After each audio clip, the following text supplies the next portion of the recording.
Let's test.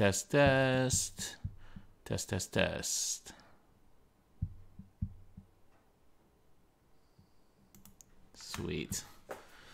All right.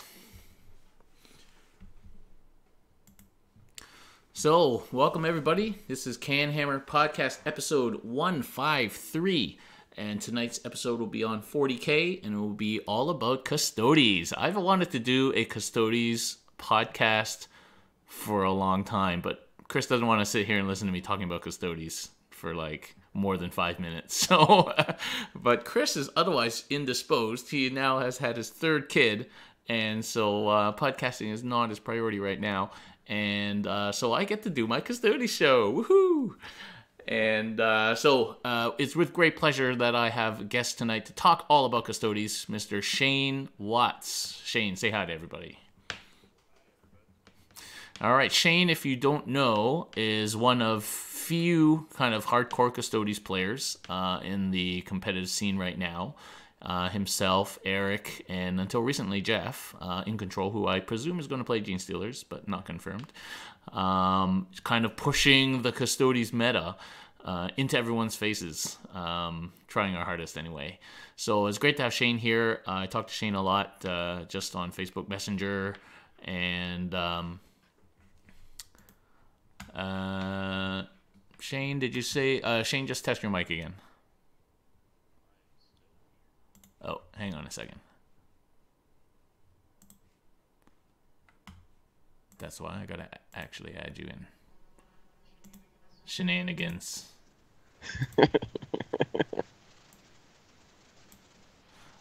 All right, Shane, try again. I am trying again. All right, do people hear him now? I think so. Yeah, sorry, I totally just didn't add his stream onto the stream. And so there we go. Okay, so say hi again, Shane. Say hi again. Hi, everybody. How you doing? If Chris was here, he'd have a fit. He'd be like, oh, we got to restart. But whatever. It's live TV. It's live TV. All right. So thanks, everybody, for tuning in. We're going to be talking all Custodes.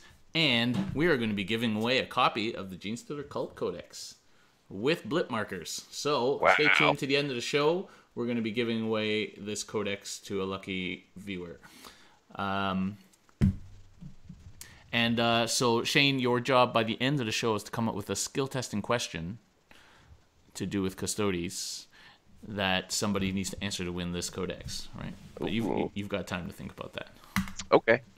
All right, before we get going, I wanted to thank our sponsors. We've got Dan at Sequence Comics. We've got Dylan at Multizone. We have David Tista Minis, Hoyt at Thunder Games and Gifts, and Ben at Grimdark Games is our big sponsors. And we thank all our patrons, our YouTube subscribers, and all our Twitch followers, of course. So thanks very much. Keeps us going. All right, so without further ado, we're going to get straight into our Custodes review. So I didn't want to just do a review of pieces of paper, so we've been spending since these rules came out, playing games, competitive games. Shane's actually been to a couple of tournaments with these units, so that we can give people an actual play-based thoughts on these Forge World units. And I think between us, we've played most of them. So we'll be able to give you guys our thoughts based on real play against real armies versus just math hammering and looking at paper. So I hope that will help people better. Also to say for our YouTube watchers that have gotten quite bored of me playing Custodes over and over again, that will stop, and I am actually playing Drukhari tomorrow night. So people can get a little break from the golden host. So, Shane, why don't you introduce yourselves? How you got into 40K briefly, and then more importantly, how did you get into Custodes, and why you're championing the golden cause? Okay. Well, I've been playing pretty much since I was a child. I got introduced to the game at a gaming convention. I think it was like Gen Con or something, like way back in like the dawn of 2nd edition. And I played on and off again more or less since then. So, a good 20 plus years of playing the game. Um, I've been really into the competitive meta, especially in the last, I don't know, 3 or 4 years. So, like 7th edition, a little bit of 6th edition, I've been getting into the competitive scene. And as far as getting into Custodes, I tend to be a little bit of an underdog army player. So I was playing Deathwatch for a long time, and playing it in the hard times, I should say, more than anything. Um, and the Custodes book dropped right as I was leaving LVO last year. So I'd had not a great showing with Deathwatch last year at LVO, and was kind of like trying to find something new. Saw the Custodes book. I really like the lore. They're really cool. And wanted to try something new. And then I'm looking at it and I'm like, wait, BS2, weapon skill 2, and reroll ones? So all those times when my dice are terrible to me, at least I can reliably kill something? Okay, maybe this will work. I gotta say, And then at that like, point, I just stuck. hitting on 3 sucks. Like, it really does. And, like, so when I'm playing Marines, like, I'm like, what the? These guys suck. And then hitting on 4 is even worse. I'm like, oh, where are my Custodians? Yeah, just having that reliable offensive output, or at least, as reliable as it can be, is just really refreshing. Yep, sure. So, people know I got into Custodians because I really like the lore. I read, what was it, that book called Emperor of Mankind or whatever, where it talks about the underground war after Magnus breaks the gate. And I'm like, these dudes are fucking awesome. Like, I wish that their gameplay was more like the fluff in terms of, like, just individual dudes. I mean, it ends up being that, like, you have one Custodes left in the unit, like, he's pretty hard to kill. So kind of Sure. plays like that, but, like, it would be really, and the Alaris stratagem where you can split them all off is, like, kind of like that, but you still have to buy them in units. But I liked them for the fluff, and then when the models came out, because it was a big secret, it was like, oh, something big's coming, right? And so when the models came out, and I was like, oh, I'm straight into that, and I've been straight into it since. Yeah, so how did you? Before we talk about the new rules, we want to talk about where Custodians were in the competitive meta before the Forge World rules came out, and that includes a trip to LVO for you, Shane. So why don't you tell us a little bit about that? Like, what did you take to LVO, and what was your overall experience? Okay, so I took kind of a modified list of what I've been running most of the season. I took a pure single Custodes battalion. So it was just 2 shield caps on a bike, Vexilla, 12 bikes split up into 2 6-mans, and then the 3x3 Custodian guard with a storm shield in each. So really just block standard, and really kind of gets into where a lot of the main meta lists were, which was being a core focus on the bikes. So as far as my LVO experience, I ended up going 4-2. I would have liked to have done better, but I feel like everybody probably says that. Except the winner.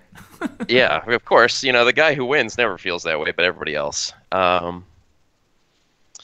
had one match where my dice more or less left the building, and that was my first loss, and I was a little sad about that. And in retrospect, I thought about that match a lot, and I tend to do that in the games that I lose, is really go over them and try to understand what went wrong.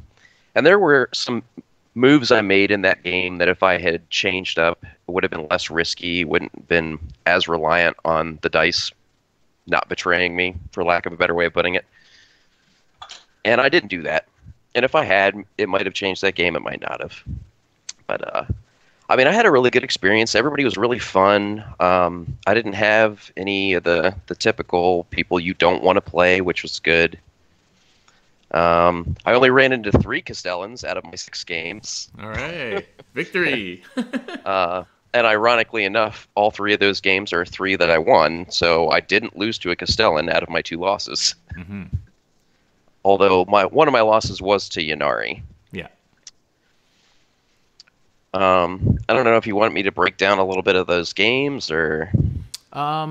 Sure. I just wanted to comment that, for it the kind of list you played really depended on format. So we played a lot of ETC up here, and so for ETC, really, I was still running the bike spam with the Loyal 32, because that Loyal 32 is so useful in Maelstrom cards and ETC format.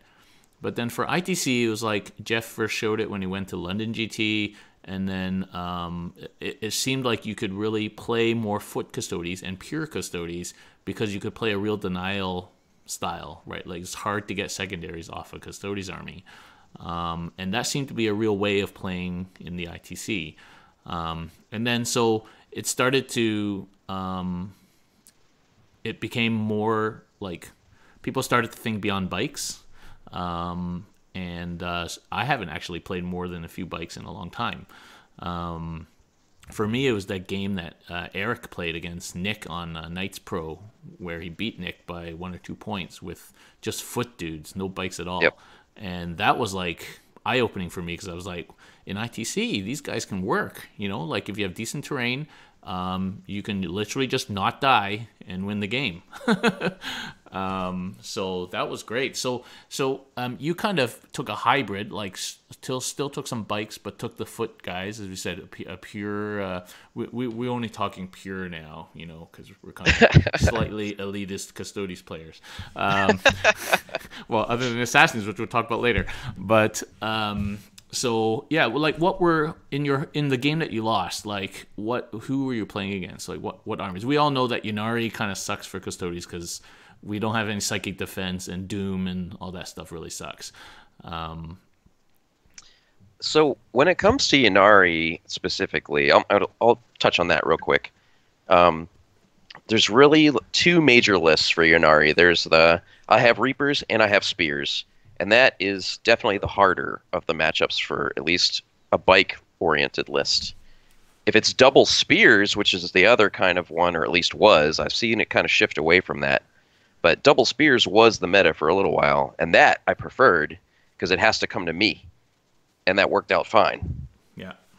But the Ynnari I played against was a 1 Reapers, 1 Spears. And he had a Grotesque to protect all of his characters from me to kind of sneak in there as well, which was kind of the hope. He knew exactly how to play his army and how to wait, which is basically what he has to do, is just wait. Because I have to come to him to commit, and he can just harass me until I do. And that's more or less how the game went. I think we did have a hammer and anvil deployment type, so I could have used the terrain and line of sight to kind of make his Reapers ineffective longer. Mm-hmm. But I wanted to try and spook him, I guess is the best way to get at it, by just going all in. Yeah. And unfortunately, that gamble did not pay off because he did not spook. Yeah. Yeah, that's certainly something I've learned over the last 6 to 9 months is when you first start, you're like, I'm fucking hard as nails. I'm just going to come at you, regardless of what you are, and I'll survive, and then I'll try and table you, basically. And unfortunately, that doesn't work a lot of the times. And it does in certain matchups. Matchups, yeah. But a lot of times, you just bounce, and then you're like out in the area. So certainly, you have to pick your moments to be super aggressive, and it's super tempting to do that when you're running a lot of bikes. Yeah. Yeah, especially so. And I mean, he played it right. Like I said, he waited, and when I finally got to engagement range, he brought in the Spears, killed off the front line, and more or less everything was gone by then, except for my Footstones in the back. And then it's me just trying to score points as the game gets ready to end. Yeah, yeah. And what was your other loss to? So my other loss was my dice deciding to leave the building, and this is like the most shameful loss for me ever. Because I lost to Deathwatch, and it's like it's doubly worse since that was like my first love for a long time. So it's like you left Deathwatch to go to Custodes, so here's the Deathwatch loss, Shane, and I'm like sad face. I'll tell you what, Deathwatch can hurt us because a lot of shots at just that -1, which is where you just need it.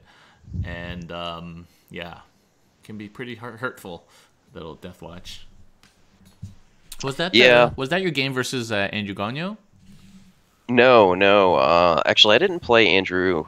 Who was at it? LVO. Somebody on Beast Coast podcast said they played you. Yeah, I played Werner, Werner. Yeah, yeah, yeah. and he was playing GSC, Tyranids, and a splash of guard. And unfortunately for him, he was playing Tyranids and GSC against Custodes, and they just do not match well against us at all. Yeah, yeah, yeah. All right, cool. Well, we don't want to dwell too much on the old meta, because Sure. this is a new meta. Before we get into the units themselves, do you think we have this meme here because we don't have video for Shane tonight, which is fine. But so we replaced it with this meme that actually Shane made, and it's pretty interesting. So, do you think that this meme is true? Like, are we going to be seeing these Forge World units in competitive lists? Well, I definitely think that, as Eric showed, the Custodes list was already strong and capable. And with Forge World units popping in there, I think it really only reinforces it further. So people like me that were really reliant on bikes, in a way, it's kind of a new lease on life. And since LVO, I've strictly been testing the Forge World units because I really hadn't had a chance prior to, because I just didn't have the time. I was trying to focus on LVO instead. And these new units, at least the ones I've been using, I haven't got a chance to use everything yet, have been very fun, and it's almost been refreshing just doing something entirely different.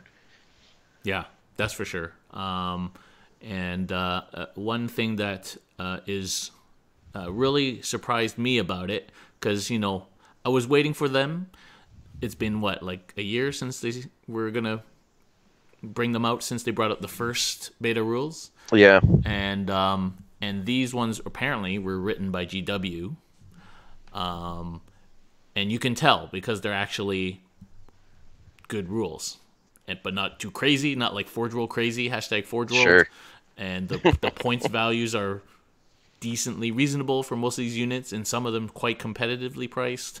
And so it actually really piqued my interest to give these a try because they weren't like crazy, right? Like if this was Forge World, that Orion would have been like 1,000 points or something, right? Like it would have been either that or like 200 points. Like if it was written by Forge World, it would have been like T10 and 40 wounds or something crazy. So actually these are like nicely written rules and really makes you want to try them out. And there's been so much debate about this or that or this and how they compare to Codex units, because of course Codex units have the advantage of having stratagems available to them, some specific stratagems, whereas these don't generally. But does that balance out? And we can talk more about that when we talk about specific units. But Sure. I was super excited to play these, and I've had a lot of fun playing them over the last kind of month or so. All right. Well, let's just dig into it. So, for people who don't know, these rules really add a lot of the Horus Heresy models, giving them 40k rules, basically, which some people argue is not fluffy, but I argue that, Samael thought he had the only jet bike left in the Imperium, and boom, all these guys with jet bikes appear. They've got, like, deep stuff hidden in the bowels of the palace, man. You don't know what shit they got down there. And these models, almost universally, are amazing. I've always covetedly looked at the Forge World models when the GW models came out. I was like, man, those are pretty awesome. I hope we get rules for those. The Telamon, the Dreadnoughts, the vehicles, even the dudes, like the dudes who look like Judge Dredd. Like, awesome models. So, super good. And they really add stuff to Custodians that we didn't have. Vehicles, for one. We never had any vehicles. Besides the Land Raider. Oh, yeah, well, sorry, I completely forgot about that. What's funny is I actually have a gold sprayed Land Raider in my basement here, but I never finished painting because it just wasn't worth doing. But, so we have, like, cool vehicles. Let me qualify that statement. Cool vehicles. The Orion Flyer, which is amazing, super cool. And these Dreadnoughts, I think the Dreadnoughts are the most beautiful models. Telamon is not my favorite. Some people really like it. I like the other two Dreadnoughts. They're like super cool models. And I'm not a fan of the Flyboys, the Venatari, but they're definitely cool models. I don't like these things with things sticking up their asses. Oh, Jesus. And it's like bad experience with flying stems. I gotta say, I hate flying stems. But yeah, so lots of cool new models to play with. So what do you like the models themselves, Shane? Like, what do you think? I really like the Forge World Custodes stuff. I mean, just like most Forge World things, they're generally really stylized, really cool looking, and with Custodes, of course, it cranks it up to 11 because stylized is what Custodes do best. Um, I actually am in the other side of the fence on the Flyboys. I actually particularly like the Venatari. I'm not fond of the like face mask thing going on, but that's about it. Other than that, I like the model. Um, I actually also kind of like the Telamon, so I guess you and I are just two halves of a different coin, I guess. It's not that I don't like the Telamon. I like the other two dreads better. Gotcha. I mean, the other two dreads are cool. I don't know. Yeah, I think I like the size of the Telamon. It's like sure. it's beefy. Yeah, it's huge. Yeah, and it looks old school. Like I like that it looks ancient, right? Like that old crappy Contemptor model. Like that just looks ridiculous. Like it looks ridiculous. But these dreadnoughts look ancient, right? Like they look like dreadnoughts. Sure. Yeah, it's pretty cool. Yeah. Yeah. And I like that they don't look so 30K compared to the 40K. It's not like running 30K Marines. They look totally old school compared to like new Marines. Like they actually blend in well. So yeah, Yak Hunter says the Equilon looks pretty badass, and indeed it does, because you can picture it like if it had like a Jedi spear, like it would be like it'd be pretty cool. All right, so let's talk about the Dreadnoughts then. We might as well start from the beginning. So the Equilon is supposed to be the more shooty Dreadnought, but nothing in Custodes is really super shooty, and it's fairly good in combat too. And so we can talk about both of these, the Equilon and the Agamatus, because there's supposed to be one more shooty and one more combat-y, but really they're both kind of combat-y. Yeah. And so I feel like the key for these dreadnoughts is to get them in. Otherwise, they're just stuck in the middle. And while they're tougher than your average dreadnought, they're not that tough. Yeah. But the key for these guys is that their points really came down, like a lot. Yeah. I can't even remember what the Equilon was before, but I believe it was well over 200 points, because the spear itself was like 40 points or something. And now it's what, like 120 or something? Like it's very well priced. Look at my cheat sheet here. Yeah, I got the points here somewhere. I didn't print the points. Where are the points? Let's see. The Equilon, if you ran the minimum build with the double bolter, it's 140. Yeah, which is really good, because this is a dread that has unfortunately, it has 10 wounds, so it does degrade, but it's Custodes, so the degradation doesn't bother it too much. But it has an invuln, 5-up invuln, and it gained this kind of impact mortal wound thing. And it has a feel no pain. So it's kind of like a better Contemptor for 140, which is a pretty competitive price. Sure. Yeah. So have you managed to play with it? That was actually one of the first Forge World Custodes models I ever bought, was the Equilon, and I just bought it because the model was cool. And there have been games with it before where it just literally did nothing, and games where it was unkillable and just went through the opponent's army. So what's been your experience? Have you managed to play any games with the Equilon? I haven't managed to get any games with either of the Contemptor variants yet. On paper, I know we were going to try and shy away from on paper, but I'm going to say one quick thing. The only thing I really didn't like was that they're at 10 wounds. And the degradation, while it's not huge on the weapon skill, ballista skill, it's big on the movement. Yeah. And that was the only thing that really concerned me about it. Yeah. My experience, I haven't played I haven't assembled it, but I didn't like the Gladys straight off because the shooting wasn't as good, didn't seem as good.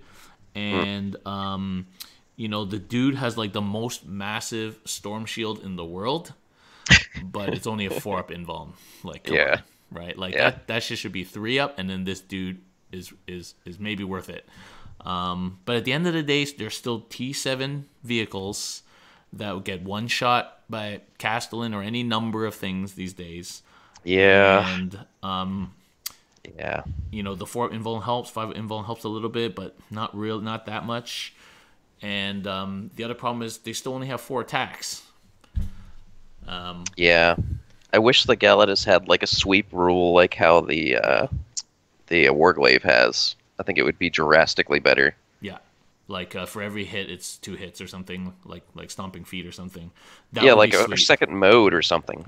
Yeah, and at the end of the day, it's also just strength 7, so it even only Yeah. wounds like a predator on force. So Yep. whereas the Achilles is like strength like 16, so it's wounding everything on 2s other than Titans. So and then the straight 3 damage is really nice, but potential for 6. Yeah. I love Yeah, it's a that. big That deal. rule is hardcore.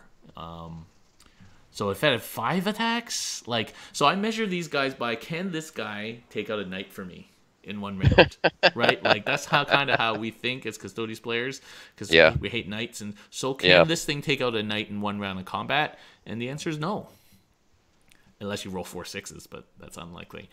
Yeah. Sad face. Yeah, yeah, and then you probably die to stomping feet. So it's too bad. But definitely fun units, especially if you can Vexilla it in, because you don't want to be beholden to a 9-inch charge. Yep. Because Custodians don't have anything to mitigate 9-inch charging. And you'd be really sad if you dropped in your guy and then you missed your 9-inch charge. And yeah. And then he gets shut off the board by the Custodian. Yeah. So Yak Hunter says apparently the Galatas was strength 10, but Jeff was saying it got bumped down in testing. I mean, even if they made it strength 8, Yeah. it would be drastically better. Yep. That's T7, T8, strength 7, strength 8 divide is a big deal. Like it's literally why there's no vehicles in Warhammer right now, because of T7. Yeah. If all these vehicles were T8, that would be a much bigger deal. Like the Telamon is that much harder to kill than either of these guys because of T8. Yep. So and that's why if Knights were T7, they would be much easier to deal with. Oh yeah, for sure. Yeah. Those Hurricane Bolters would do way more work. Yeah, trying to kill a knight with Hurricane Bolters is painful. You actually do better with like las guns. It's just more shots. Yeah, quantity. Yeah. Okay, so anything else to say about these 2 dreads? No, not really. I didn't really get enough to really mess around with them. Awesome. Obviously, people are like this flamer, the Galatas flamer, but I mean, at the end of the day, it's an 8-inch flamer. You can't even flame things when they come in. We'll talk about the fire pikes, which are where the flamers are really at. And then you can get into arguments that the flamer better than the other gun, but I think 8-inch flamer just kind of sucks, right? So, all right. So, speaking of that, let's talk about what I feel is a unit that we will be seeing, and I'm going to certainly keep using them, is the Equilon Custodians. Ooh, baby. And so these are the Terminators, and so they're literally directly compared to Alaris Custodians, which are the Codex Terminators, and we'll draw our comparisons. They're basically exactly the same stat-wise, except basically it's just different weapons. And you're trading, and so you're trying to judge whether their point cost and their weapons is worth losing some of the stratagems that Alaris can use, namely the stratagem that allows you to shoot characters, and they also have an ability to pile in towards characters, but that rarely is a thing. And then I don't know anybody who actually splits them in a competitive game, because that's probably a bad move. So really, you're talking about the stratagem to shoot characters, and then the weapons. So the grenade launcher and the normal bolter versus these weapons that these guys have, as well as the melee weapon, which I think is the tipping point for these guys. So what do you think? I know, Shane, that you've played these guys in tournament play. So what have you found about these guys? Yeah, I took a 6-man squad to an RTT, not last weekend, but the weekend before, and I was pretty impressed. Just like we were saying, they're basically Alaris, but with better weapons. At least that was my take. I ran them with the bolters because they're significantly cheaper. 10 points cheaper per gun. Yeah. And of course with fists, because strength 10 that hits on twos and effectively wounds on twos is phenomenal.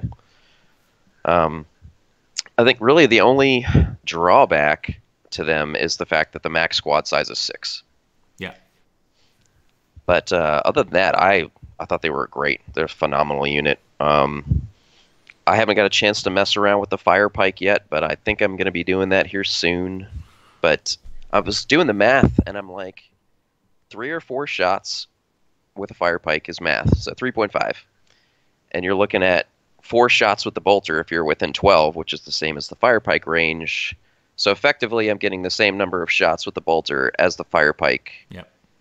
And I'm only rolling to hit versus not rolling to hit, which I'm hitting on 2s. So I felt like the 10-point drop was significant in that case. Yeah. This has been my experience. So I did use the fire pike at first, and man, that unit is expensive with the pikes on it. Mm-hmm. And while it's sick to drop in and flame shit with like 25 hits, auto hits at 12 inches, and like you got like orcs and guardsmen and Tyranids just dying with no saves and nothing. It probably, there's a way more potential to get way fewer shots. Yeah. Than just auto 4 shots. And Custodes hitting on 2s, re-rolling 1s is basically auto hit. Yeah. A lot of the times, 1 or 2 misses. And it's strength 5 versus strength 6, which is not a huge strength difference for what you're shooting this at. Yep. And it's still -1 and 1 damage. So really, probably, and you can hit further if you're not within 12. So really, the bolter is probably better, especially since it's 10 points cheaper. And also, if you need to buy the pikes and you want the fist, you got to buy 6 more guys from Forge World because they don't come in the same box. Yeah. Which is really annoying. Yeah. I think I really like, you can't charge a unit with 6 fire pikes. Hell no. But I don't know if that's really worth 60 extra points. Yeah, I mean, like if you have a unit that's charging Custodes, one of 2 things is occurring. Either it's a chaff unit meant to be thrown away anyway, or it's something really hard to kill. And in both of those scenarios, the fire pikes aren't going to be that big of a benefit, I think. Yeah. So, and certainly, so people don't charge you then. So you paid 60 points for someone not to charge you. There's lots of other ways to kill these guys. So, yep. In my testing, I didn't really feel that they were worthwhile, and I haven't bought the fire pike guys.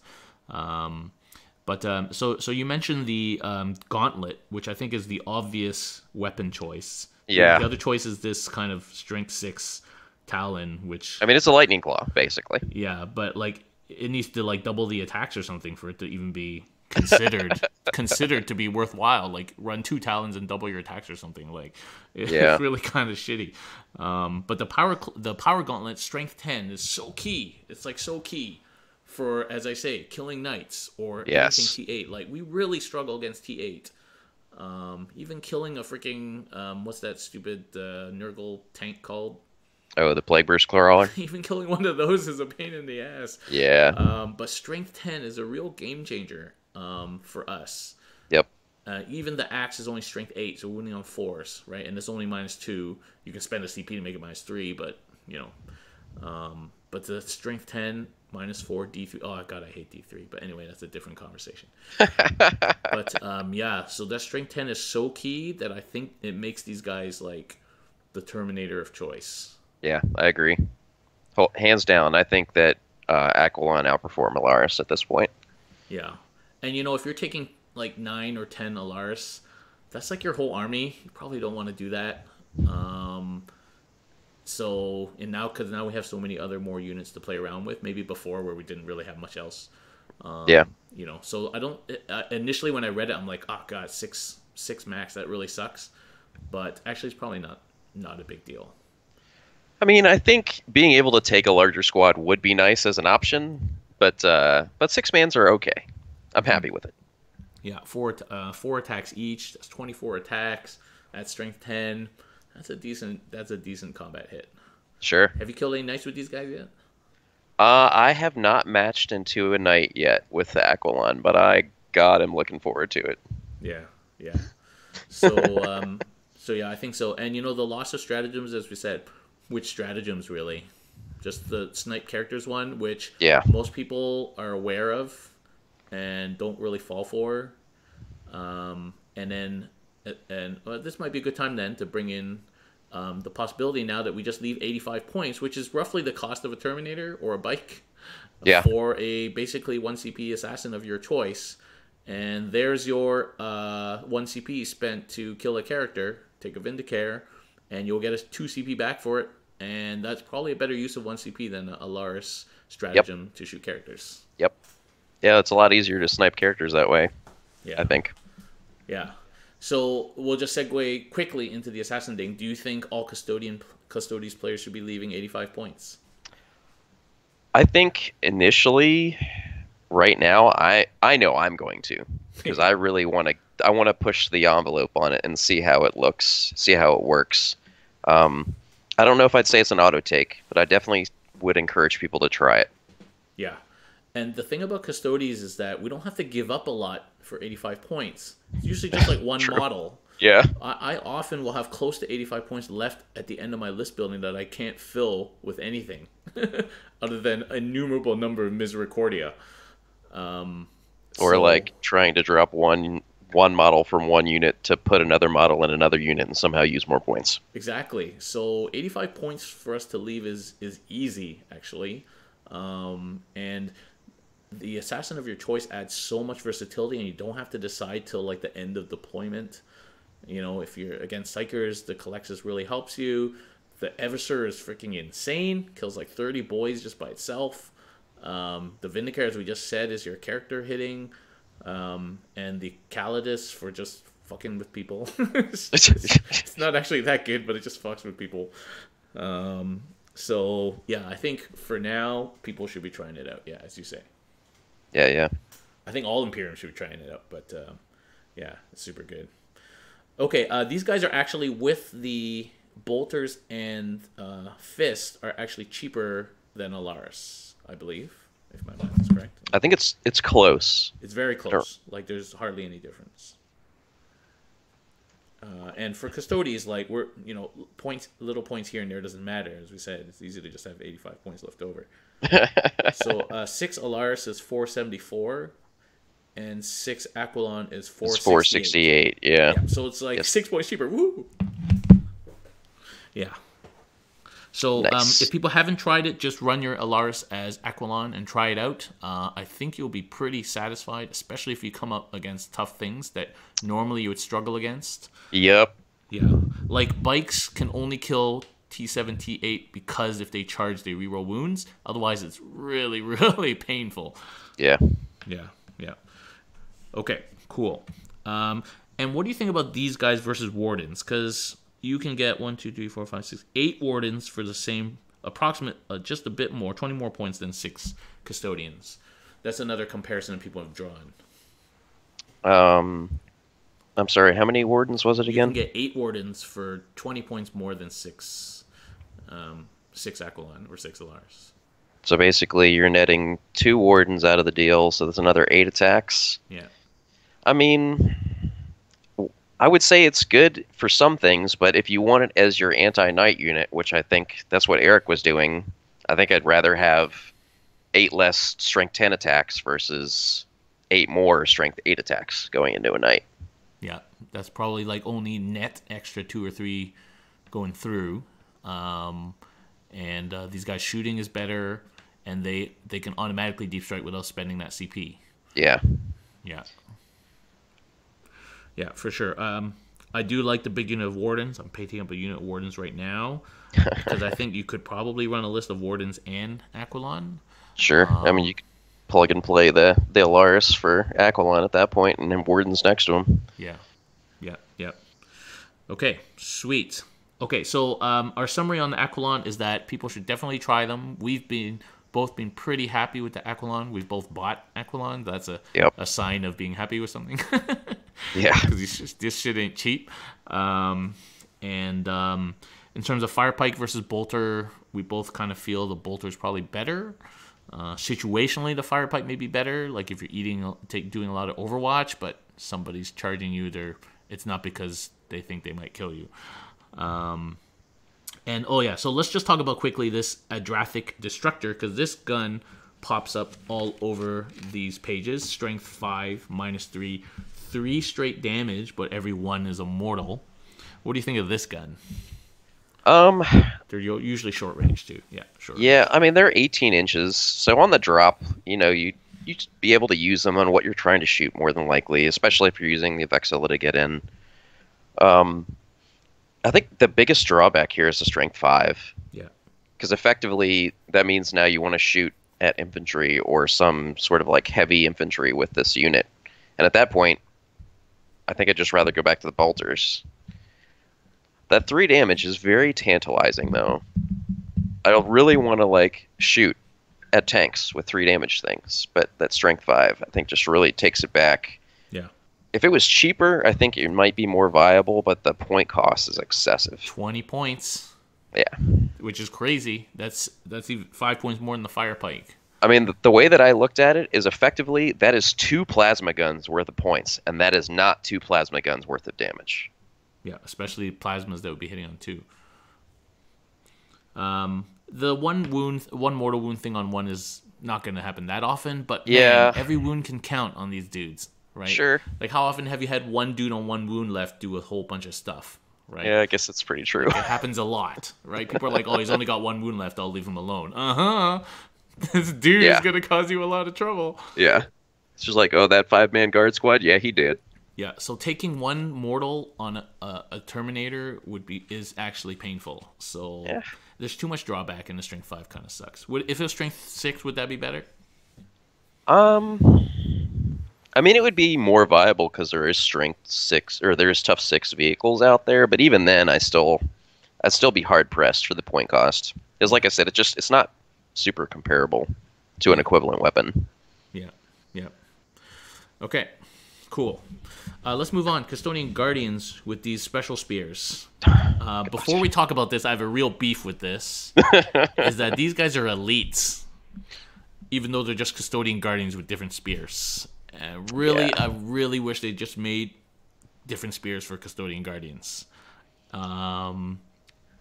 Yeah, like I think they actually sell the spears as separate sprues. It is a separate sprue. So it's like it's like they didn't even know that they sold these things. It's like, so these guys are basically Guardians with different spears, but they're elite slots. That really doesn't help you because you already have to spend 400 points, 450 points on 9 dudes just to fill your battalion, and then now you got to buy an elite slot just to get different spears. That automatically makes these guys not good. But let's look at these spears. People were excited about the Pyrothite spear because it's basically a meltagun. Yep. And that addresses some of our, T8 killing, but it's still only strength 8. And as everyone knows, when you have meltaguns, you always roll a 1. Right? Like it's the rule of Melta, right? It's only 12-inch, and so you have to be within 6 inches to get the Melta rule, and only 1 shot. So, yeah. Like, what do you think of these, Shane? Have you used these? I haven't even tested these. I haven't, just because, as you said, they're an elite slot, and because that they're kind of terrible because they're an elite slot. I mean, it is literally a meltagun strapped to the Guardian Spear at that point because it's the same profile as a regular meltagun is. Yep. The points costs I find actually fairly good.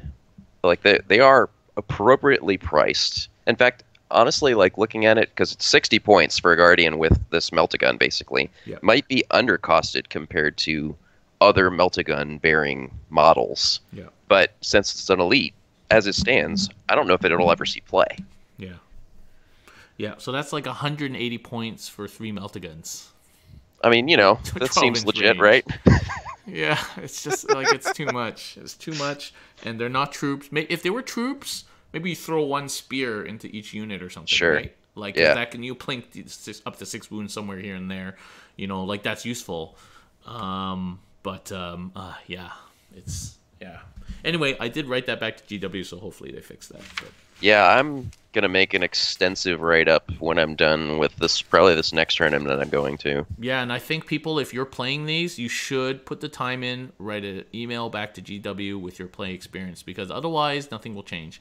And they have shown that they respond to feedback. So, and we're not writing to Forge World now, we're writing to GW. So I think people should definitely spend a few minutes just to do that.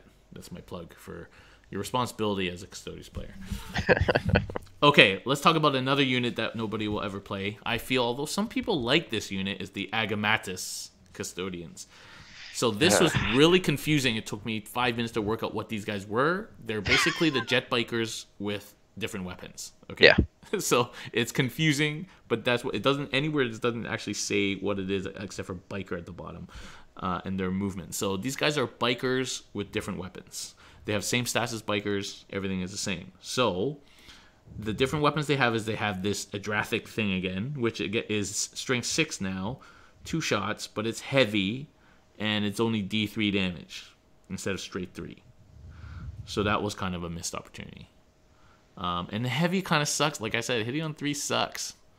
No offense. Especially when your ones being mortals are now 2s being mortals. Yeah, so each -1 to hit, you roll it to, like that just sucks, and as we already said, losing a mortal wound sucks. So Adrathics straight off, and I believe that these things are freaking expensive too. They are 15 points each. These guys are 80 points, so that's 95 points. Yeah, probably not good. Yeah, I'll stick with my Hurricane Bolter in that case. Yeah, so you can't get Hurricane Bolters, obviously. They come with the Lastrum Bolt Cannon, which is heavy 3, 6, -2, 1. Which, to be honest, I don't feel like that's better than a Hurricane Bolter. And it's heavy, and it's slightly longer range. So, yeah, I don't necessarily feel that that's worth an extra 2 points, maybe. I don't know. Nope. What you would really take these guys for is this Laz Pulsar, which is 24 inches, heavy 2d3, so an average of 3 or 4 shots, strength 8, so again, that addresses our kind of high strength need, -2s, okay, and again, Custodian D3 damage. So what do you think of that gun? Oh, and by the way, that gun is 40 points. 120 point biker. Yeah, I think they cost way too much for what they do, and since it's heavy and you're taking the -1 penalty, it doubles down on a problem. We'll get into sources later on of other things that do equivalent damage, and in my opinion, do it better. Yeah. So while the biker platform in and of itself is good because it's fast and it's good at melee, and we know that from the Codex unit, I really don't feel like any of these heavy weapon guns are worthwhile. Because just this one in particular is just too much to do too little. Yeah, if this was Assault, maybe you think Sure. about it for 40 points. But God, 360 points for one unit of 3 dudes. Yeah.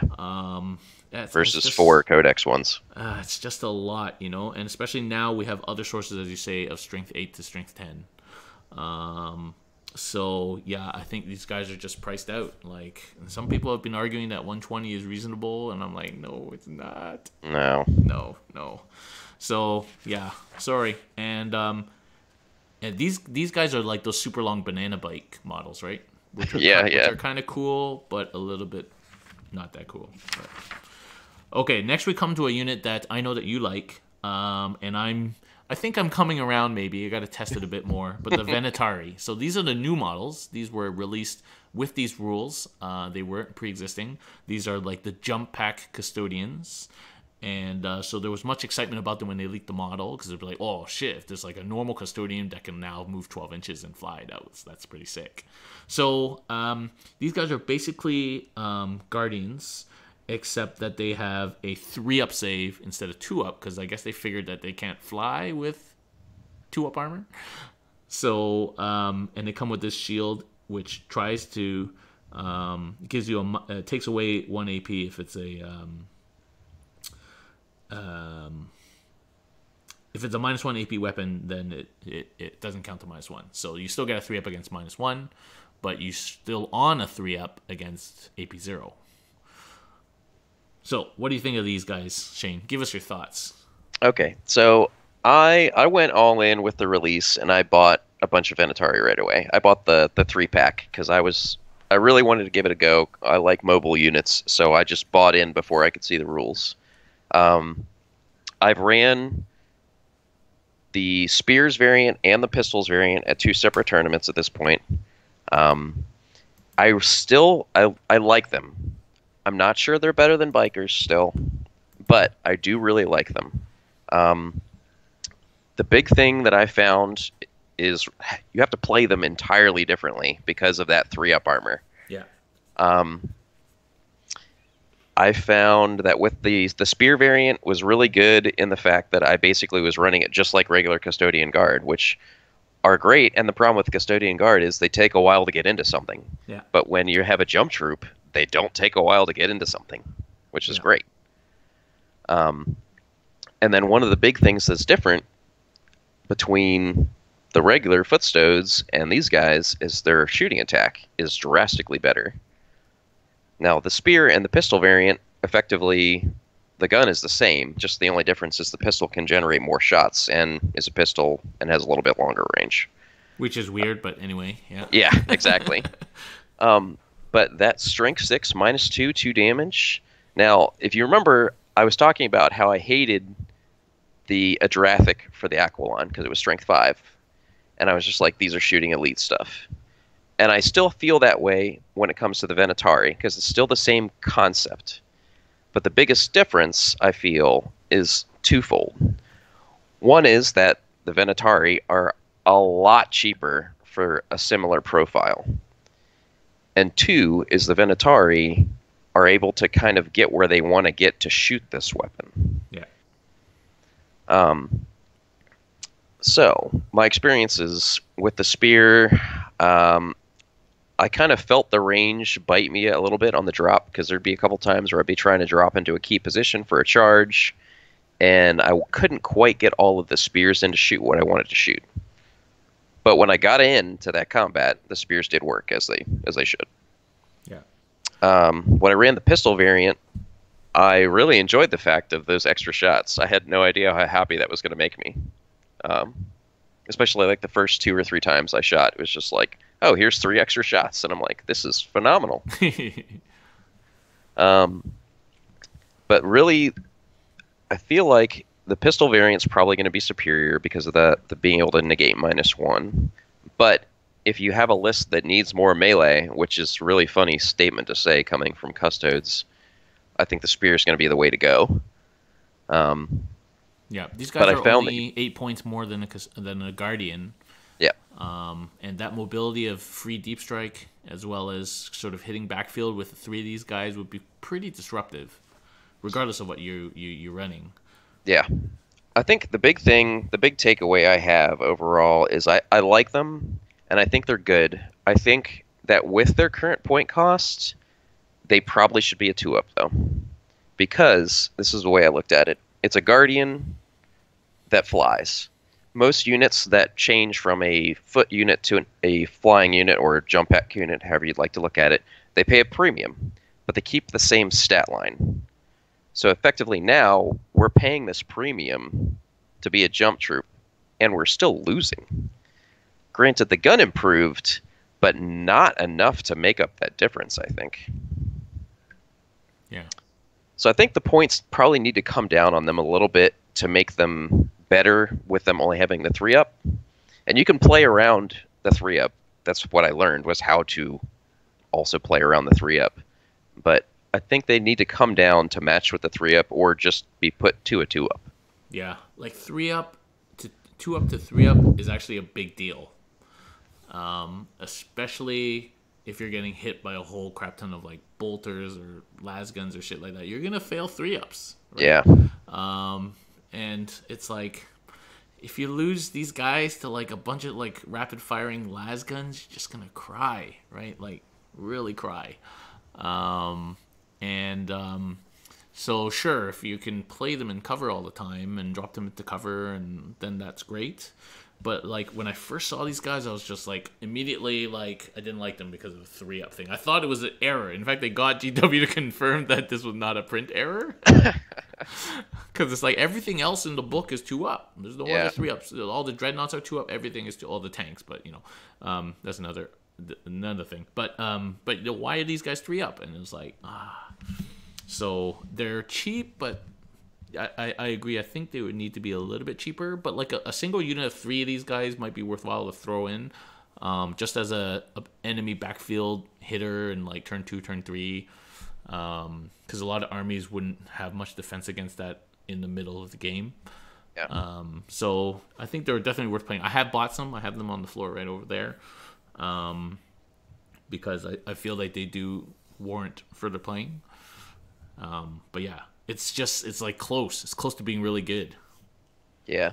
And I have one last thing about them real quick before we move on. So I had no idea how glorious it was going to be to have a unit with bucklers drop into cover and then get shot by Ludas and still take 2-up saves. Yeah. It was so nice. It was probably like the happiest moment was taking 2-ups versus Ludas. Because cover and ignoring the -1 is like the only time that it felt great. Yeah. Might be worth just for that. All those Ludas out there. I mean, yeah, there's quite a few of them for sure. Yep. All right, cool. So I guess our final verdict on the Venatari, worth cool models, worth continuing to test. Jury's still out on Buckler versus Lance. So I think it's just situational, which is better, which is worse. Some people online saying, if they were 2-up, then the Buckler would be too strong. I mean, they could change it. I'd be happy with that. Yeah. Yeah, they could just reduce the AP by 1 or something. Or they could just make it keep the melee profile with the Buckler and just get rid of the -1 AP ignoring and just make them a 2-up. Yeah, or give them all like 2-point Deathwatch Storm Shields. now we're getting ridiculous. Yeah. Do it. Okay. Let's come back to reality. Okay, let's come to a couple of units that one unit that is very intriguing that I'm probably going to buy and continue testing. That if people watched the stream a couple of nights ago, I was trying out, and that's the Palace Grav-attack. This is like the mini floaty tank. This thing is basically, it moves 16 inches, which is super fast. And it hits on 2s and is shooting like all Custodians, which is awesome. I love that our tanks hit on 2s. It's T6, 8 wounds, 3-up save, so not that hard to kill. It does have an invuln of 5-up. It has Machine Spirit, which is sweet. And it has a -2 to charge rule, which all the floating tanks have. Its gun is okay, 24 to 36 inch range, 2 ways of shooting, 2 shots or 6 shots.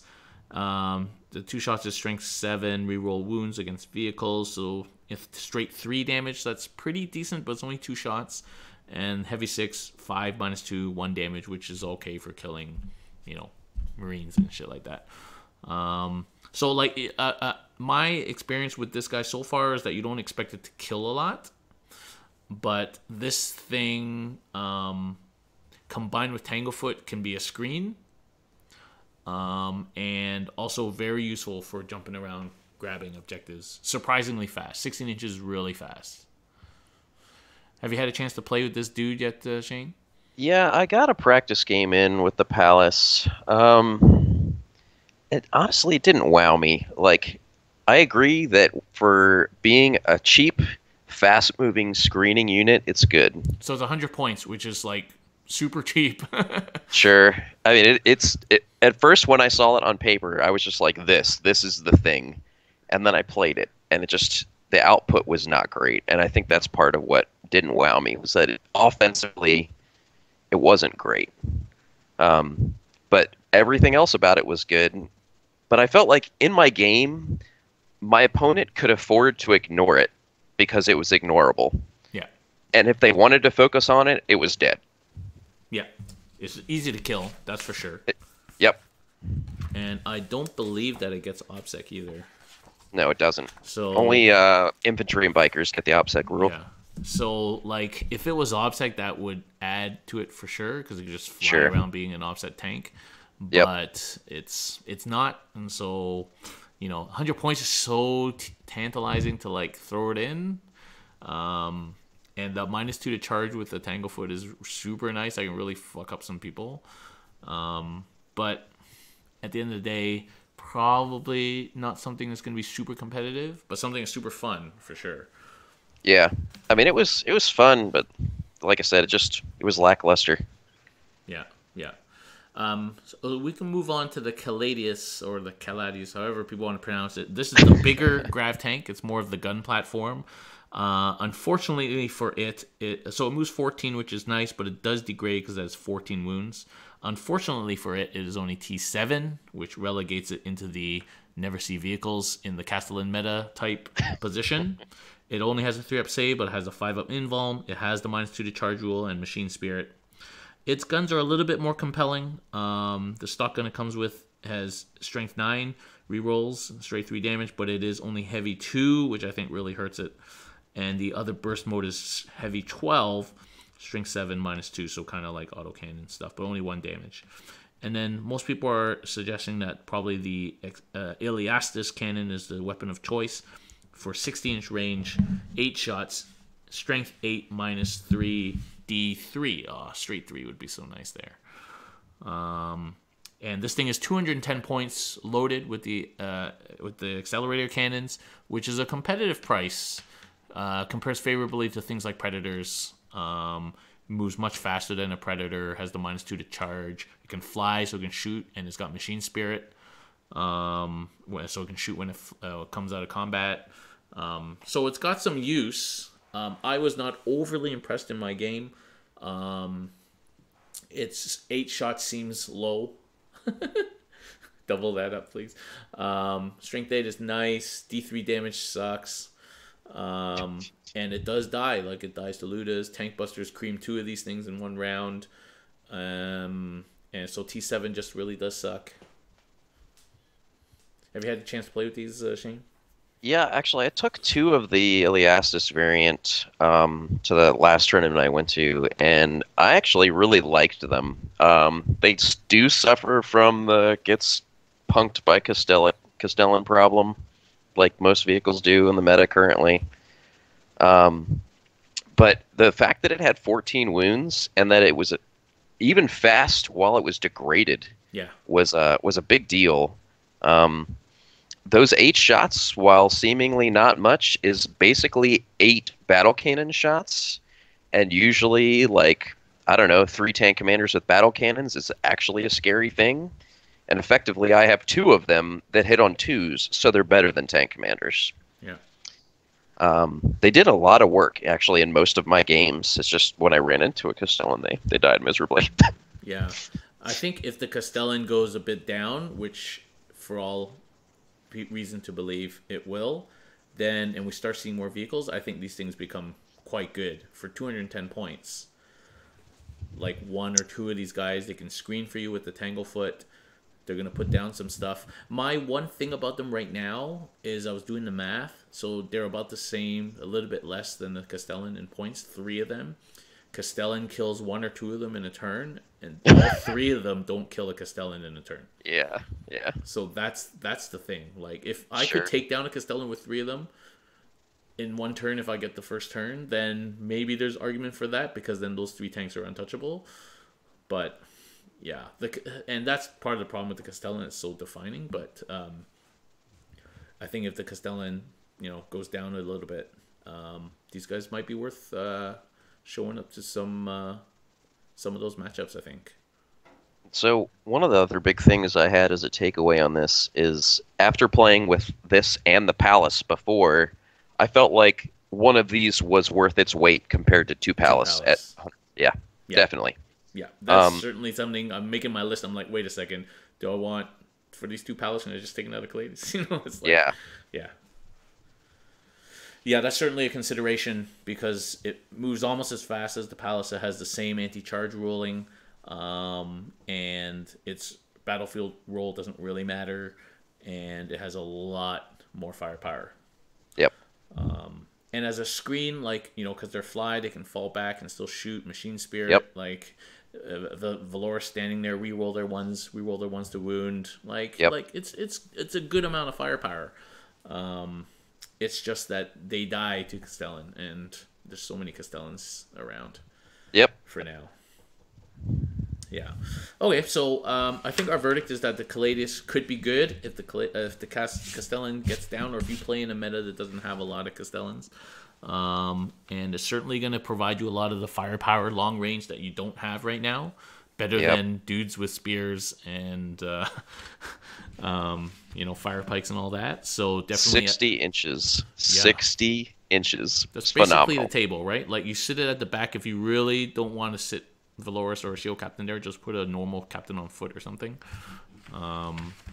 and yeah, do some work. Okay, let's go on to talk about the other tank that's more of a walking tank, and that's the Telamon. So the Telamon is still a lot of points. I think the Telamon is like 240 or something like that, fully loaded. Depending upon what guns you give him, yeah.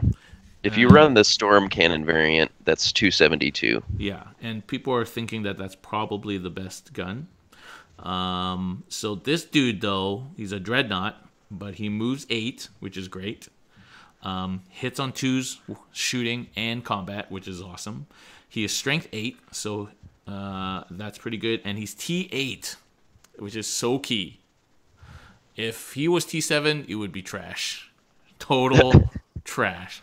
But he's T8, 14 wounds with a 2-up save and a 4-up invuln. 4-up invuln. That makes this guy like a mini knight. A little bit. Actually, has more or less better armor save than a knight. So he hits better, shoots better, and hits better. So this guy is decent, and the games I've played with him, he's never died, and he does kill some shit. So most people feel like he's our walking gun platform, but I really want to try him with the double fist, because then he gets 5 attacks instead of 4. He's hitting on 2s, probably re-rolling 1s, wounding everything in the game on 2s other than Titans, -3, straight 4 damage. So you're probably doing 20 damage to a knight or to something, which is not something to laugh at if you can get him there. And his guns are pretty good too. So his Storm Cannon, which is kind of the thing that most people are saying they should run, is 72 inches, 2 shots, 9 -4, straight up 3, re-rolling wounds. So that's going to do some damage, but at most it's only going to do 6 damage, right? Or the burst mode, which is 48, heavy 6, 7 -2, 1, which is going to struggle against knights. So I don't know. Like, I felt its guns were better before this iteration. So what have you played with the Telamon, Shane? I actually have run a Telamon in every game since I've been playing around with the Forge World stuff. Yeah. I would almost go so far as to say that the Telamon has been my MVP in a lot of those games. Okay, great.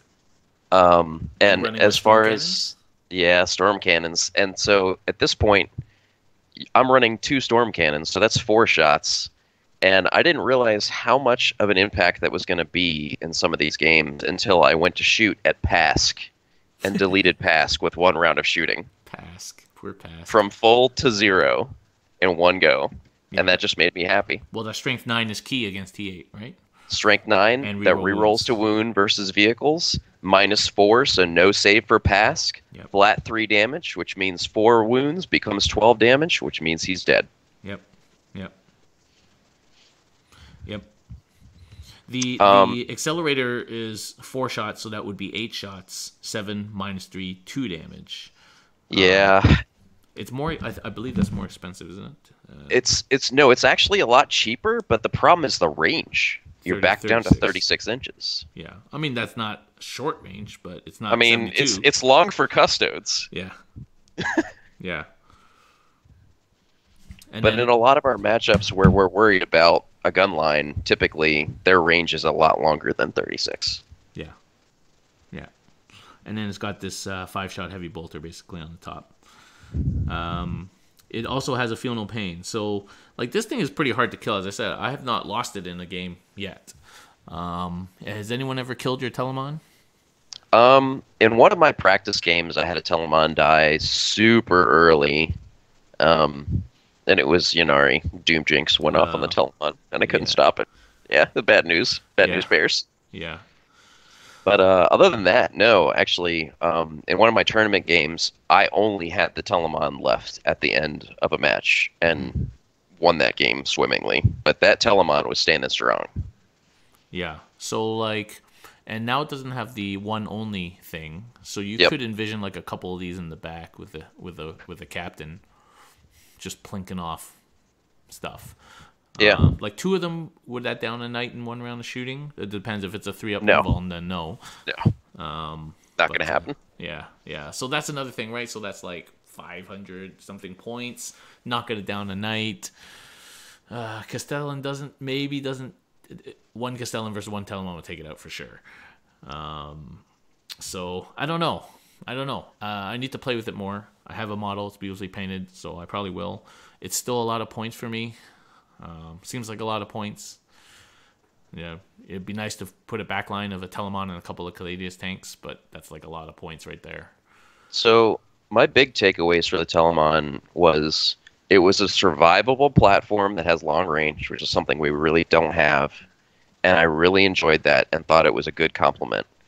Going in versus a Castellan, obviously you're not going to trade blows. It's just not going to happen. It's a Castellan and you're not. But since I started bringing that, my opponents actually have to take Ion Bulwark versus my bike list, which they never took it because then they didn't need it.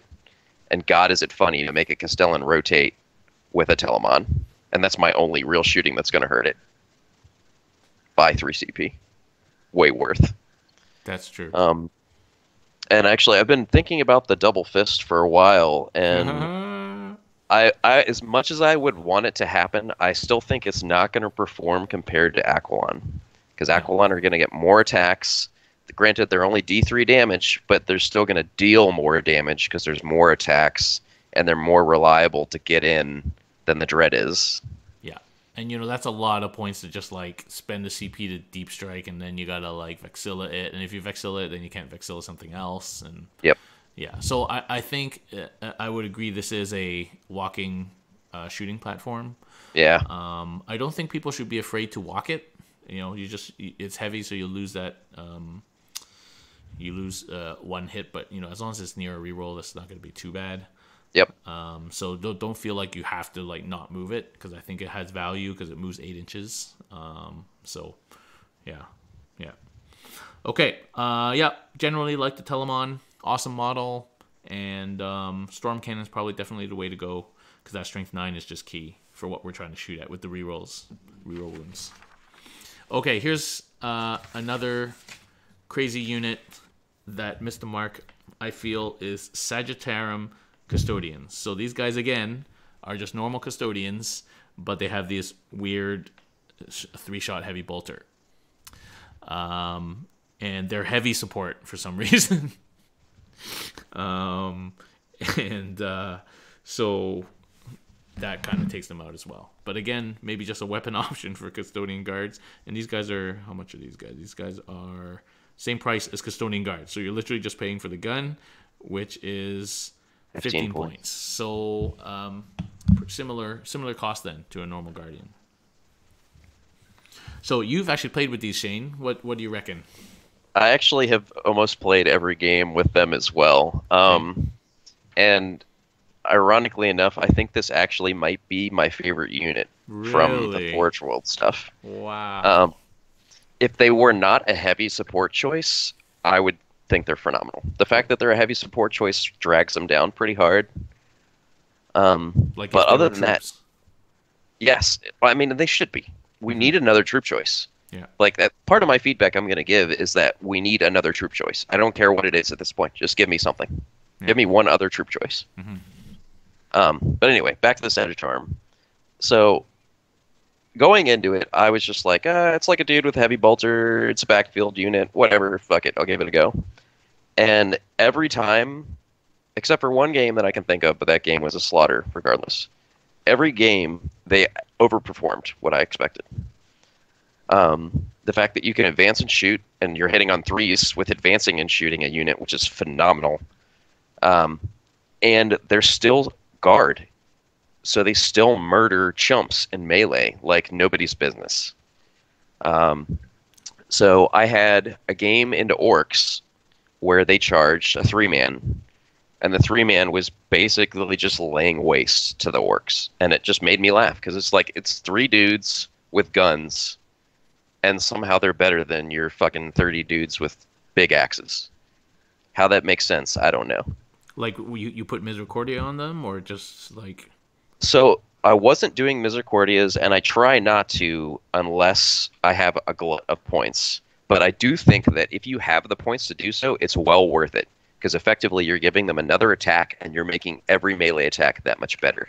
Yeah. The last tournament I played in, I ran 2 squads of 5. And all of them had Misericordias. And they were doing work. I played into a Demons matchup and had 60 Plague Bearers and around 20 Bloodletters made it into the Sagittarum, because Bloodletters had gone into other stuff first. The Sagittarum and Trajan walked away from all of that. Murdered everything there and walked away. Trajan walks away from everything. He's just the man. I mean, true.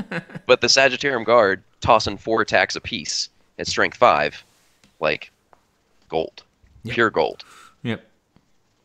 I would say that, it's easy to find 4 points in a Custodes list for each model. Like, you should definitely arm them with the daggers. It's way better to arm these guys with the daggers than, like, putting a Misericordia on a captain, which you always forget to use.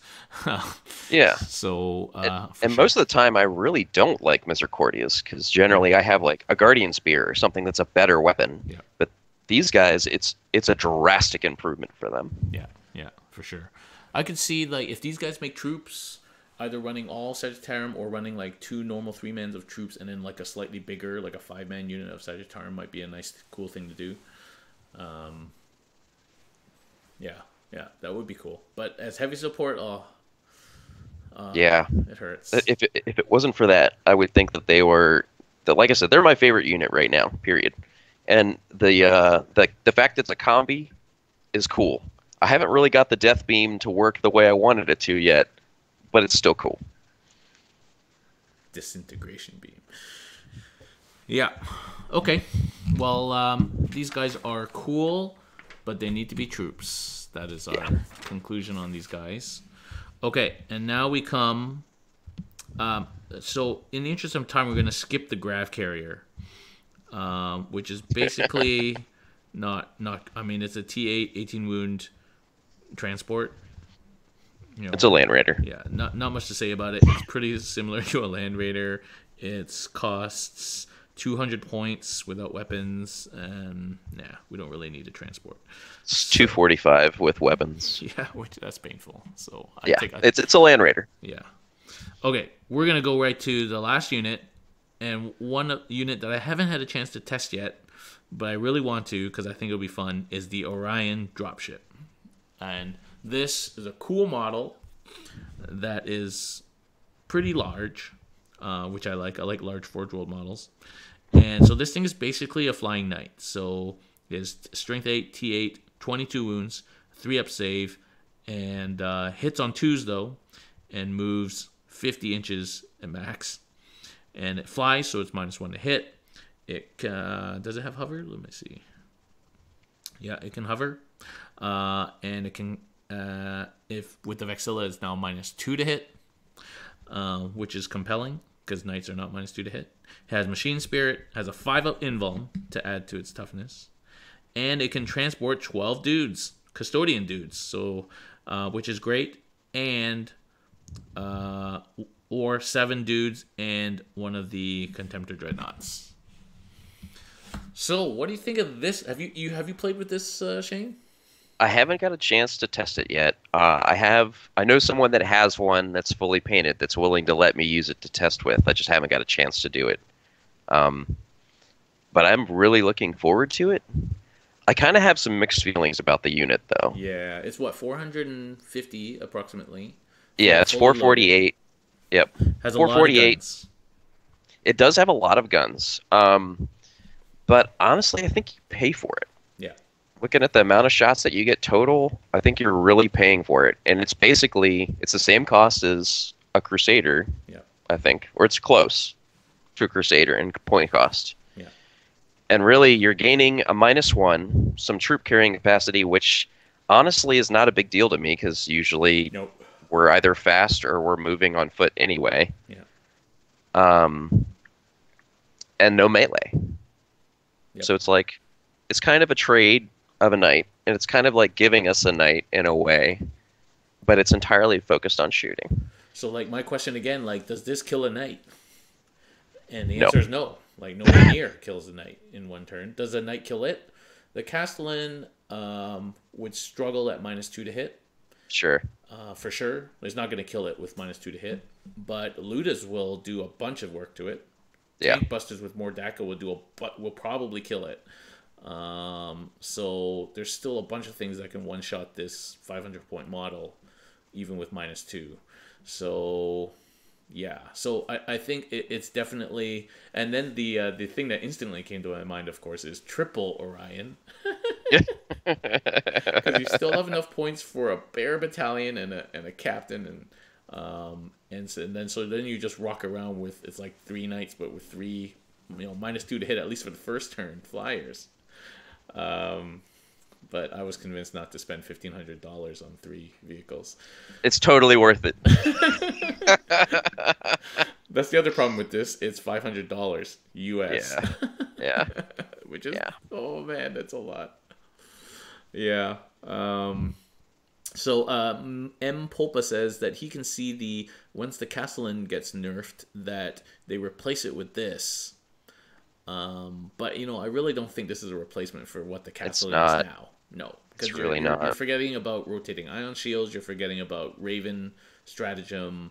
It's really not a Castellan.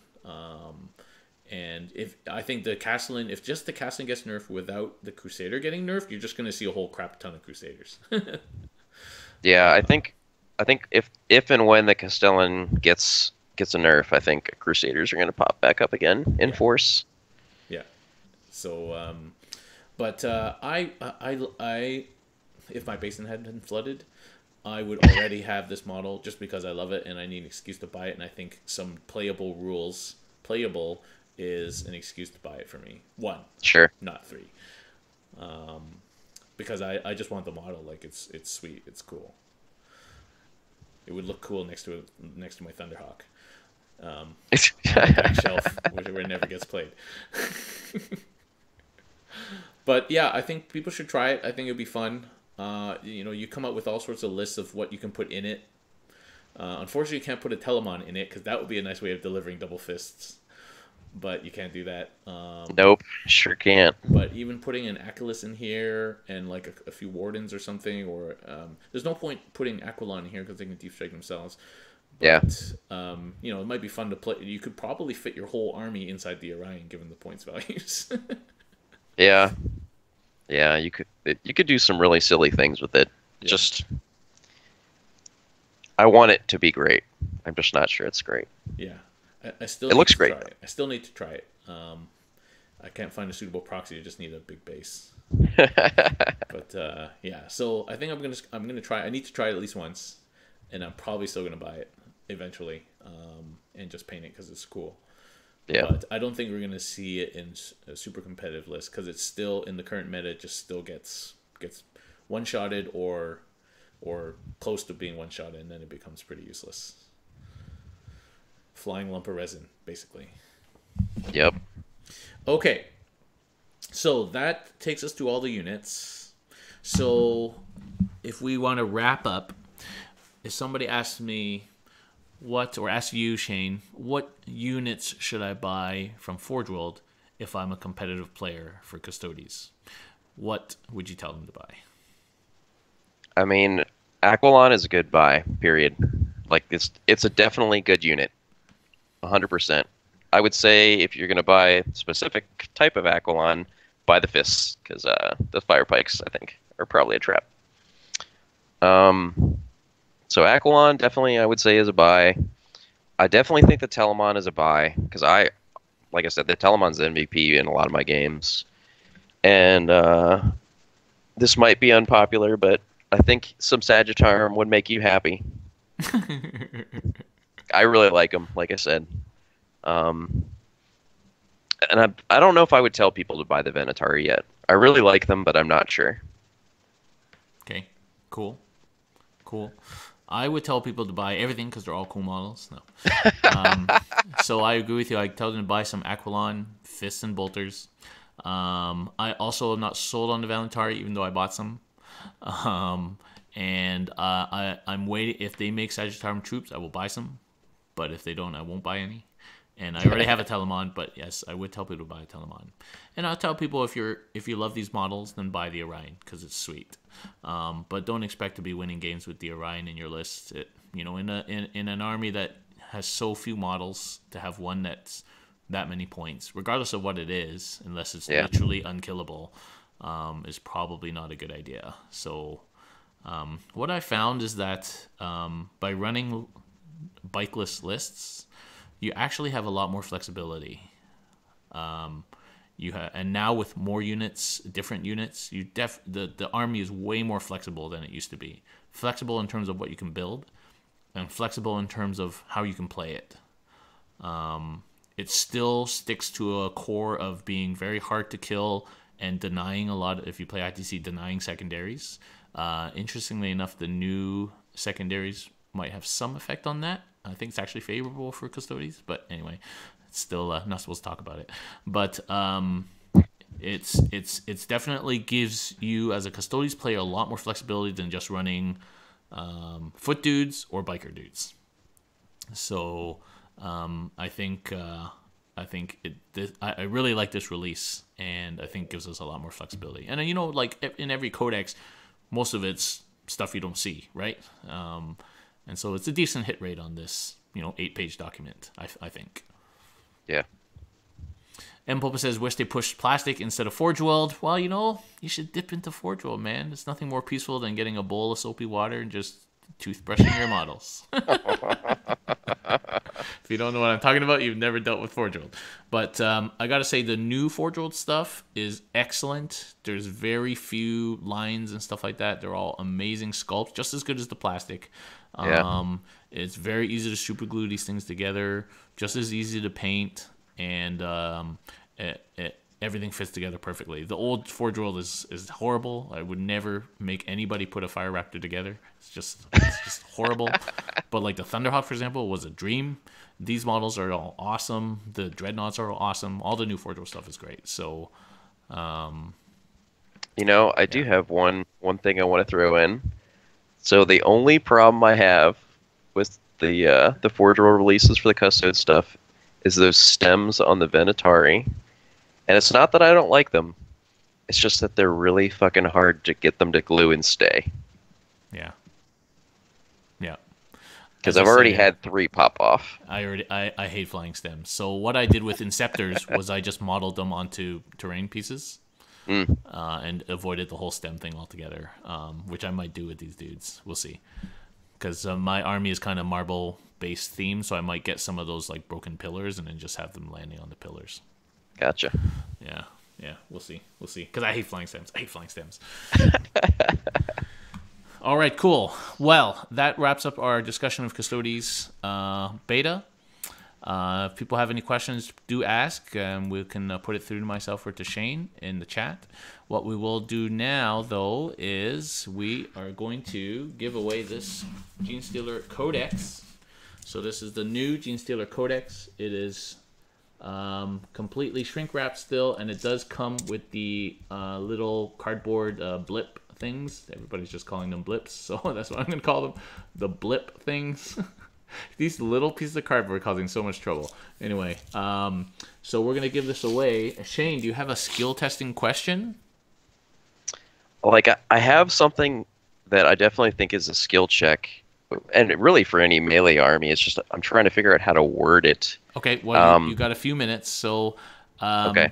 So people, if you want to win this codex, first of all, you need to be talking on Twitch. So if you're watching on Facebook and YouTube, thank you very much. But I don't see your chat there. You need to answer the skill testing question on the Twitch chat. So I'm going to give people a couple minutes to switch over to Twitch.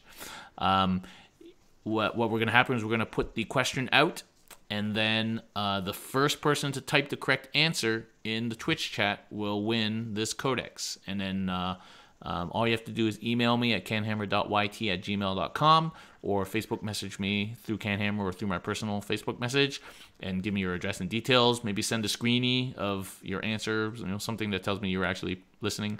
And then you will have this codex delivered straight to your door. We've given away 3 or 4 of these already. These are all from Hoyt at Thunder Games and Gifts. He provides us with codexes, and for some reason I get extra ones and I just give them away. So there you go.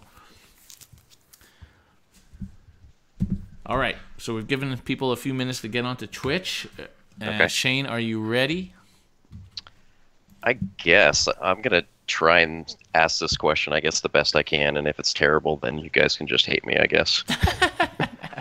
So just as an example, previous questions, one was, what is the name of the 2 assassin temples that aren't actually in the game but are in the fluff? That was one question. The other one, my question was, what's the name of the custodian rules that gives everybody a 4-up invuln?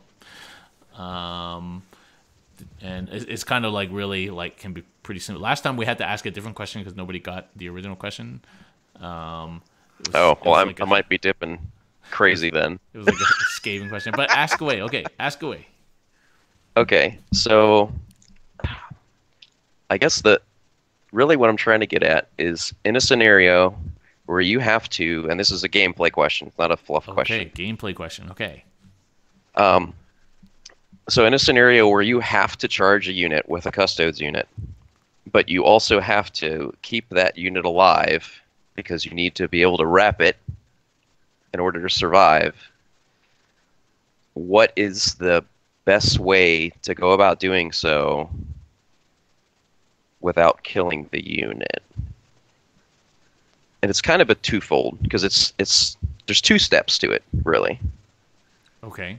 So 2-part answer. So just to be clear, so you have a unit in front of you, you have to charge that unit, and then but you don't want to kill it because you want to wrap it. So how do you do that? And you can't. There's no other units. It's like you will charge that unit. Yeah, you no will other fight units. that unit. So Impopa multi-charge doesn't work because there's only 1 unit. Just you and the enemy. How do you charge? This is actually a common scenario because most of the time, even just one of our dudes will like kill some dudes. So, especially so this happens all the time. I'm trying to like wrap some people with my bikers, but there's no other units to charge and pile into those other units that I want to wrap. And then a biker's going to kill like 4 dudes. One biker's going to kill 4 dudes. So then they just take the ones away that you're going to wrap. So, all right. M. Popa says, keep your units 1 inch away and then pile in. And then consolidate, I presume. Snoop DeVille's thinking about it. That's the more important part right there. So Mpopa has half. Half. Mpopa's got half. Because of the fact that, there you go, there's the other half. Nako MFC says, swing with your fists and not your weapons. Okay. So effectively, you only move 1 model within 1 inch, and you make sure that the rest of your models are not within 1 inch of that. So that way you're only swinging with 1 dude. And you swing with fists. Okay, so and then you wrap. Okay, so that is cool. We have people who have sort of got half of it each. I can't split the codex. So so why don't we have a tiebreaker question between Mpopa and Nako MUFC. So between those 2 people. I'm gonna ask a skill testing question to see if people were paying attention tonight. What is the points value of the Venatari lance? That's a very skillful question.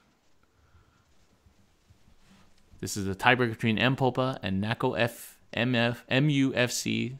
Points value for the Venatari Lance. I like these little giveaways. Oh, Mpopa's sighing. He must not have easy access to the interwebs. So anyway, guys, while they're doing that, so tomorrow night I am playing against Necrons, and I'll be playing Drukhari at the request of Peter, my opponent. So it'll be Drukhari versus Necrons tomorrow night. And then next week I have a game against the new Gene Stealer cult. I don't know what I'm playing yet, so that will be coming up next week. And maybe I should play in Orion. Oh, they can't do shit to me. Oh. Triple Orion. All right, Mpopa wins. 14 is the correct answer. Dun dun dun. Dun, dun, dun, dun. Mpopa's won the Gene Stealer Codex. Congratulations. So Mpopa, you just got to message me somehow or email me, and I'll get this out to you as soon as we can. Thank you very much for playing. Thank you to Hoyt for supplying the Codex. And thank you very much, Shane, for joining me tonight. And having no problem. A serious discussion, all things Custodes, which I've been wanting to have for a long time. Nobody wants to talk to me about Custodes. So thank you very much, Shane, for joining us. Thank you, everybody, for listening on the podcast. Thank you for watching on Twitch, YouTube, Facebook, and for all our support from our sponsors and our patrons. And we'll catch you guys next time. Thank you for watching.